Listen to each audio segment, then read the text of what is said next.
सम्राट अशोक मौर्य वंश के महान सम्राट थे। अशोक का साम्राज्य उस समय से लेकर आज तक का सबसे बड़ा भारतीय साम्राज्य रहा है।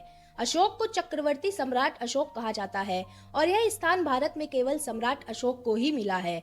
सम्राट अशोक को उनके बौद्ध धर्म के प्रचार के लिए भी जाना जाता है। उन्होंने बौद्ध धर्म का प्रचार भारत के अलावा श्रीलंका, अफगानिस्तान, पश्चिम एशिया, मिस्र तथा यूनान में भी कराया।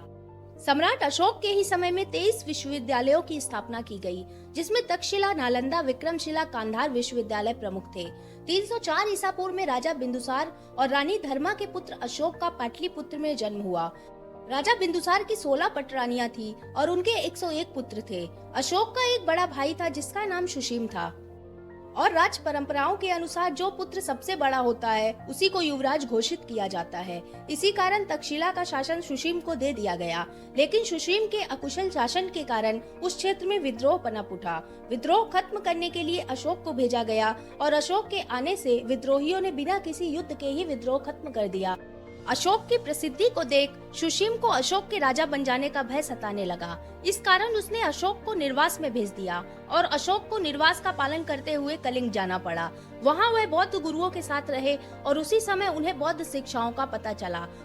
कुछ समय बाद उन्हें पता चला कि उनके सौतेले भाइयों ने उनकी मां की हत्या कर दी। तब उन्होंने राजभवन जाकर अपने 99 सौतेले भाइयों की हत्या कर दी और सिंहासन की बागडोर अपने हाथों में ले ली। सत्ता संभालते ही अशोक ने अपना साम्राज्य फैलाना प्रारंभ किया।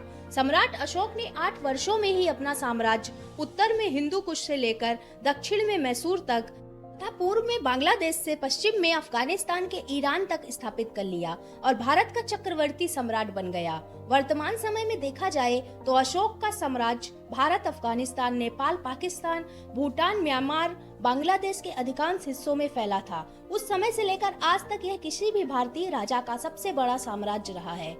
इस दौरान अशोक के कठोर व्यवहार के कारण लोग उसे चंड अशोक के नाम से भी पुकारने लगे। सब जगह अधिकार प्राप्त करने के बाद सम्राट अशोक दक्षिण में कलिंग की ओर बढ़ा। आज के ओडिशा, छत्तीसगढ़ और झारखंड में फैला कलिंग उस वक्त का एक महत्वपूर्ण राज था।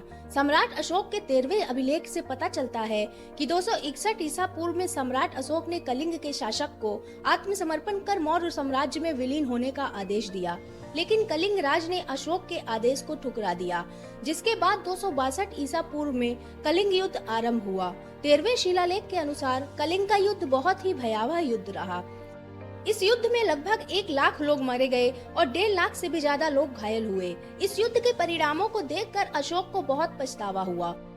अपने किए पर उसे इतना पश्चाताप हुआ कि कलिंग युद्ध के बाद उन्होंने कभी शस्त्र न उठाने की प्रतिज्ञा कर ली और बौद्ध धर्म के अनुयायी बन गए। बौद्ध धर्म को अपनाते हुए उन्होंने शिकार और पशु हत्या करना भी बंद कर दिया और कलिंग का युद्ध सम्राट अशोक के जीवन का अंतिम युद्ध साबित हुआ।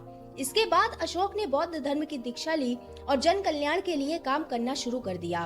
उन्होंने कई धार्मिक स्थल, स्कूल और चिकित्सालय बनवाए। अशोक के शासन काल में ही पाटलिपुत्र में तृतीय बौद्ध संगति का आयोजन हुआ और इस बौद्ध संगति में बौद्ध भिक्षुओं को बौद्ध धर्म के वैश्विक प्रचार के लिए विभिन्न देशों में भेजा गया, जिसमें से अशोक के पुत्र महेंद्र और पुत्री संघमित्रा भी शामिल थी। महेंद्र ने ही श्रीलंका में बौद्ध धर्म का प्रचार किया, जिसका परिणाम यह हुआ कि वहां के राजा ने इसे अपना राजधर्म बना लिया था। अशोक ने अपने 37 वर्ष के शासन काल में लगभग 40 शिलालेखों का निर्माण कराया। इन अभिलेखों में सम्राट अशोक ने अपने आप को प्रियदर्शी और देवा नाम से संबोधित किया है।